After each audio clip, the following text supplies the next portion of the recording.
Mars media நேயர்களுக்கும் அன்பர்களுக்கும் இந்த நாள் இனிய நாளாக அமைய எல்லாம் வல்ல இறைவனை பிரார்த்திக்கின்றோம். இந்த சேனல் உங்களுக்கு பிடிச்சிருந்தா மறக்காம சப்ஸ்கிரைப் பண்ணுங்க, ஷேர் பண்ணுங்க, லைக் பண்ணுங்க, கமெண்ட் பண்ணுங்க. சுய உதவிக்குழு பான் கார்டுகளுக்கு மார்ஸ் மீடியா நேயர்கள் எல்லாருக்கும் ஜோதிட குருஜியின் இனிய வணக்கங்கள். இந்த பதிவில் நம்ம பிப்ரவரி மாத ராசி பலன் பார்க்க போகிறோம். இந்த பிப்ரவரி மாதத்தில் கிரக நிலைகள்னு பார்த்தீங்கன்னா, மேஷ ராசியில் குரு பகவான் அற்புதமாக இருக்கார்.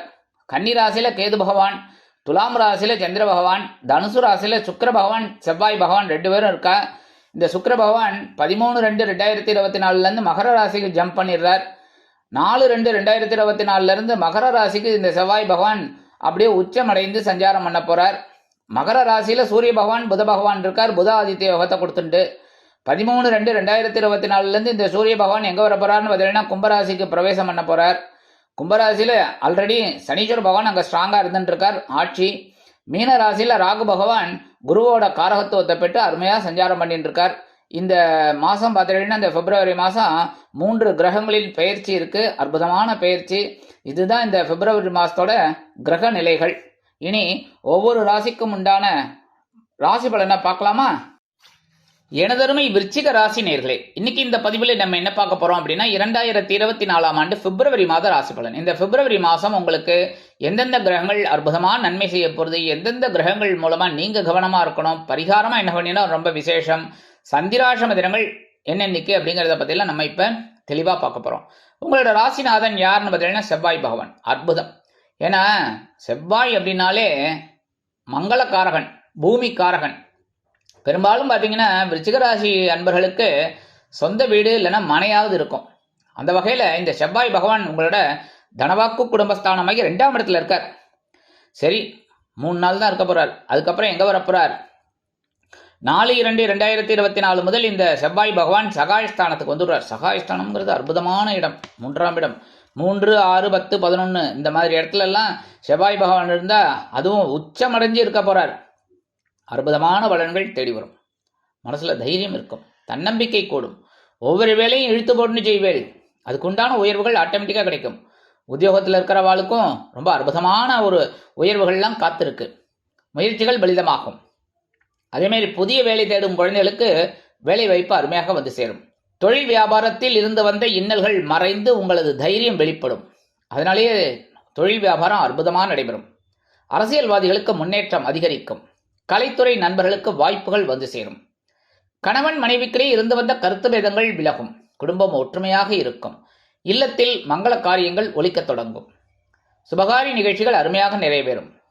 சீருடை பணியாளர்களாகிய காவல், இராணுவம், தீயணைப்புத்துறை, மருத்துவத்துறையில் வேலை பார்க்கும் அன்பர்களுக்கு எதிர்பார்க்கும் இடமாற்றம், பதவி மாற்றம், பதவி உயர்வு, சம்பள உயர்வு அருமையாக, மிக அருமையாக வந்து சேரும். உடன்பிறப்புகளின் அனுகூலம் உங்களுக்கு அற்புதமாக நன்மையை கொடுக்கும். 7/12 அதிபதி சுக்கிர பகவான் தனவாக்கு குடும்பஸ்தானமாகிய 2ஆம் இடத்துல இருக்கார். தனவரவு தாராளமாக வந்து சேரும். நீங்கள் எதிர்பார்க்கிற அளவுக்கு மேலேயே வரும். எப்போ உழைச்சா, வீட்டிலே இருந்துட்டு எனக்கு காசு வரல, நீங்கள் சொன்னேல் குருஜி காசே வரல அப்படின்னா எப்படி வரும் சொல்லுங்கள்? அந்த மாதிரிலாம் ஒரு இது வந்துடுத்துன்னா உலகத்தில் பஞ்சமே இருக்காது. அதனால் உழைக்கணும். உழைக்க உழைக்க உங்களுக்கு அந்த தனவரவு தாராளமாக வந்து சேரும். கொடுத்த வாக்குறுதிகளை காப்பாற்றி மகிழ்வீர்கள். குடும்ப உறுப்பினர்களின் அத்தியாவசிய தேவைகளை பூர்த்தி செய்து மகிழ்வீர்கள். வாழ்க்கை துணை மூலமாக சில சந்தோஷங்கள் அதிகரிக்கும். எதிர்பாராத விரயங்கள் இருந்தாலும் அதை அருமையாக சமாளித்து விடுவீர்கள். 13/2/2024 முதல் இந்த சுக்கிர பகவான் சகாயஸ்தானமாகிய 3ஆம் இடத்துக்கு வந்து செவ்வாய் பகவானுடன் இணைந்து சுக்கிரமங்கல யோகத்தை உங்களுக்கு கொடுக்க போறார். அதனாலே தைரியம் ஜாஸ்தியாகவே இருக்கும். ஒவ்வொரு காரியத்தையும் அற்புதமாக நிகழ்த்துவீங்க. மேலதிகாரிகள் எல்லாம் அற்புதமாக நீங்கள் வளைச்சு போடுவீங்க. ஏன்னா உங்களோட வேலையினால, உங்கள் வேலைகளை அருமையாக செய்யறதுனால அவங்க வந்து உங்களுக்கு ரொம்ப அனுசரணையாக இருப்பாங்க. நீங்கள் எதிர்பார்க்கிற உயர்வுகள்லாம் இப்போ கிடைக்கும். அதேமாரி விலை உயர்ந்த பொருட்களை வாங்கி மகிழும் வாய்ப்புகள் வந்து சேரும். செலவுகள் ஒரு புறம் இருந்தாலும் அதை அருமையாக சமாளிக்கும் ஒரு தனவரவு தாராளமாக வந்து சேரும். 8/11 அதிபதி புத பகவான் மாத ஆரம்பத்தில் சகாயஸ்தானத்தில் இருக்கார். சூரிய பகவானோட இணைந்து புதாதித்ய யோகம் கொடுக்கிறார். அற்புதம். அதுவும் 12/2/2024 வரைக்கும். அதுக்கு முன்னாடியே இந்த குழந்தைகள்லாம் நன்னா படிக்கணும், அற்புதமாக படிக்கணும். படிக்கிற குழந்தைகளுக்கெல்லாம் புதாதித்ய யோகம் இருக்கிறதுனால அற்புதமான ஒரு அறிவுத்திறன் விருத்தியாகும். அதேமாதிரி உடல் ஆரோக்கியம் சிறப்பாக அமையும். எழுத்து மற்றும் அச்சுத்துறையில் இருக்கும் அன்பர்களுக்கு அநேகமாக புதிய வாய்ப்புகள் மிளிரும். உத்தியோகத்தில் உள்ளவர்களுக்கு உயர்வுகள் அதிகரிக்கும். தொழில் வியாபாரம் லாபகரமாக செல்லும். ஜீவனாதிபதி சூரிய பகவான் சகாயஸ்தானமாகிய 3ஆம் இடத்துல இருக்கார். மாத ஆரம்பத்தில் பயங்கர தைரியம் இருக்கும். இந்த மாதம் 12ஆம் தேதி வரைக்கும் பயங்கர உங்களால் சமாளிக்கவே முடியாது, அந்த அளவுக்கு ஒரு தைரியம் இருக்கும். ஒவ்வொரு வேலைகளையும் நுணுக்கமாக செய்வீங்க, அதிரடியாக செய்வீங்க, ஆற்றலோடு செய்வீங்க. கண்டிப்பாக ஒரு நன்மை உங்களுக்கு இருக்குது.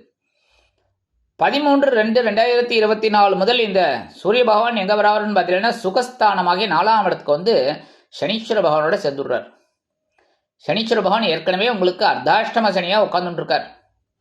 அதனாலேயே கொஞ்சம் மனசில் ஒரு தைரியம் இருக்குது. அப்படின்னாலும் சில நேரங்களில் சில குழப்பங்கள்லாம் இருக்குது. என்ன பண்ணுறது ஏது பண்ணுறதுன்னு தெரியாமல் முடிச்சுட்டு இருக்கீங்க. உத்தியோகத்தில் இருக்கிறவங்களும் சரி, தொழில் வியாபாரத்தில் இருக்கிறவங்களும் சரி, எந்த ஒரு விஷயத்திலும் ஒரு சட்டுப்புட்டுன்னு முடிவு எடுக்க முடியாதபடி திணறீங்க. என்ன பண்ணுறது? சில நேரங்களில் சில குழப்பங்கள். உடல் ஆரோக்கியத்தில் கொஞ்சம் கவனமாக இருங்கோ.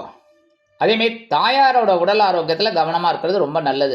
அவங்களுக்கு ஏதாவது மருத்துவ செலவுகள் இருக்குது அப்படின்னா இந்த மருத்துவ செலவுகளை கவனமாக எடுத்துக்கோங்க. உறவினர்கள் ஓரளவுக்கு உங்களுக்கு அனுகூலமாக இருப்பாங்க. எதிர்பாராத வெளியூர் அல்லது வெளிநாட்டு பயணங்கள் உங்களுக்கு ஏற்படலாம். இந்த வீடு மனை வாகனம் வாங்கணும் அப்படின்னா தாராளமாக இந்த நேரத்தை நீங்கள் உபயோகப்படுத்திக்கலாம். ஏன்னா சுகஸ்தானமாகி 4ஆம் இடத்துல இருக்கிறதுனால கொஞ்சம் இந்த வில்லங்கமெல்லாம் இல்லை அப்படிங்கிறத பார்த்துட்டு வாங்கிறது ரொம்ப உசிதம். இந்த சர்ப கிரகம்னு சொல்லக்கூடிய ராகு பகவான் பஞ்சமஸ்தானத்தில் இருக்கார். 5ஆம் இடம். 5ஆம் இடத்துல இருந்துட்டு குழந்தைகளின் மூலம் சில குழப்பத்தை கொடுத்துட்டுருக்கார், சில சந்தோஷத்தையும் கொடுத்துட்டுருக்கார். சில நேரங்களில் புனித தலையாத்திரை செல்லக்கூடிய வாய்ப்புகளும் உங்களுக்கு கிடைச்சிட்டு இருக்கு. அது அப்படியே தொடரும். சில பேருக்கு பதில்னா குலதெய்வ பிரார்த்தனைகளை நிகழ்த்தி மகிழும் வாய்ப்புகள் உண்டாகும். பிரம்மாண்டமாக யோசிப்பீங்க ஒவ்வொரு விஷயத்தையும். அந்த ஒவ்வொரு விஷயத்துக்கும் உறுதுணையாக இருக்க போகிறவர் கேது பகவான் லாபஸ்தானத்தில் இருந்துருக்கார். அவர் அற்புதமாக உங்களுக்கு முன்னேற்றத்தை கொடுத்துட்டு இருக்கார். எப்படின்னா இப்படி வேலை செய், ராங் ரூட்டுக்கு போகாத, ராங் ரூட்டுக்கு போனால் அவ்வளோதான், நான் விட மாட்டேன் அப்படிங்கிற மாதிரி. ஆனால் ராகு வந்து உங்களுக்கு சில நேரங்களில் ராங் ரூட்டையும் காமிப்பார். இப்படி போனால் நல்லா சம்பாதிக்கலாம் அப்படின்னு. ஆனால் அந்த கேது பகவான் லாபஸ்தானத்தில் இருந்துட்டு இப்படிலாம் பண்ணப்படாது, நீ ஒழுங்காக வேலை செஞ்சேன்னா அதுக்குண்டான உயர்வுகளை நான் கண்டிப்பாக கொடுக்குறேன் அப்படின்னு கேது பகவான் சொல்லுவார். நீங்கள் அற்புதமாக செஞ்சீர்கள் அப்படின்னா ராகு பகவான் ஆட்டோமேட்டிக்காக உங்களுக்கு ஒரு உயர்வுகளை கொடுத்துருவார். இந்த வெளிநாட்டில் போய் படிக்கிற குழந்தைகள் இல்லை வெளிநாட்டில் போய் உத்தியோகம் பார்க்கணும் அப்படின்னு நினைக்கிறவங்கெல்லாம் அற்புதமாக இந்த நேரத்தை உபயோகப்படுத்திக்கலாம். இந்த மாதம் உங்களுக்கு அற்புதமாக இருக்கும். இந்த 2-5 அதிபதி குரு பகவான். உங்களுக்கு இந்த குரு பகவான் அற்புதம். ஏன்னா தனவாக்கு குடும்பஸ்தானாதிபதி, அதே சமயம் பஞ்சமாதிபதி அப்படின்னாலே பூர்வ புண்ணியஸ்தானம். போன ஜென்மத்தில் நீங்கள் என்னென்னலாம் பண்ணினீங்களோ அற்புதமான பலன்கள் இப்போ உங்களுக்கு குரு பகவானால் கிடைக்கும். குரு பகவான் உங்கள் ஜனனகால ஜாதகத்தில் நல்லபடியாக இருக்கணும். நல்லபடியாக இருந்தாலே சூப்பர். லக்னத்துலேருந்து 9ஆம் இடத்துல இருந்தாருன்னா கேட்கவே வேண்டாம், அதிரடி தான். அதனால் தனவரவு உங்களுக்கு அற்புதமாக கிடைக்கும். குரு பகவான் எங்கெங்கெல்லாம் நல்லபடியாக இருக்காரோ அங்கங்கெல்லாம் இருக்கும்போது உங்களுக்கு அற்புதமான பலன்கள் இந்த குரு பகவான் கண்டிப்பாக கொடுப்பார். இந்த குரு பகவான் எங்கே இருக்காருன்னு பார்த்தீங்கன்னா பகைருண ரோகஸ்தானமாகி 6ஆம் இடத்துல இருக்கார். உத்தியோகத்தில் கொஞ்சம் கடும் நெருக்கடிகள் இருக்கத்தான் இருக்குது. கரெக்டாக கொஞ்சம் கவனமாக தான் நீங்கள் பண்ணிட்டு இருக்கீங்க. அற்புதமான பலன்கள் இருக்கும், அதை அப்படியே மெயின்டைன் பண்ணுங்க.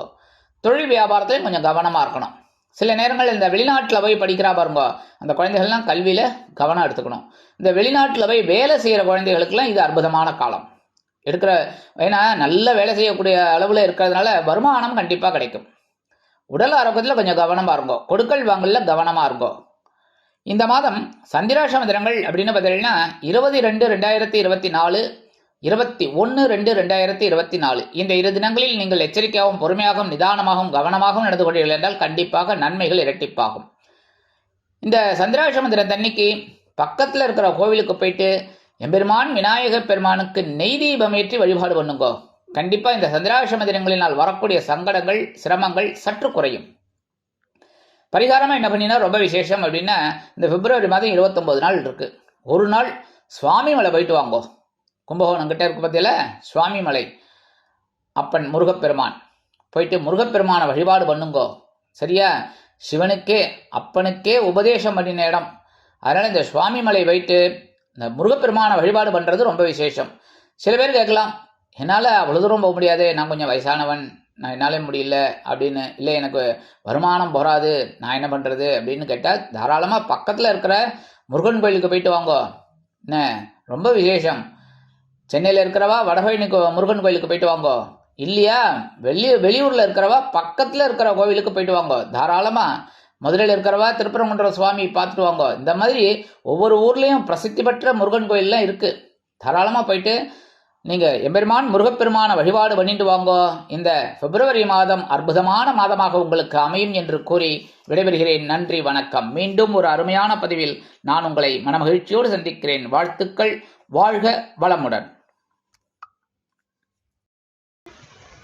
இந்த சேனல் உங்களுக்கு பிடிச்சிருந்தா மறக்காம சப்ஸ்கிரைப் பண்ணுங்க, லைக் பண்ணுங்க, ஷேர் பண்ணுங்க.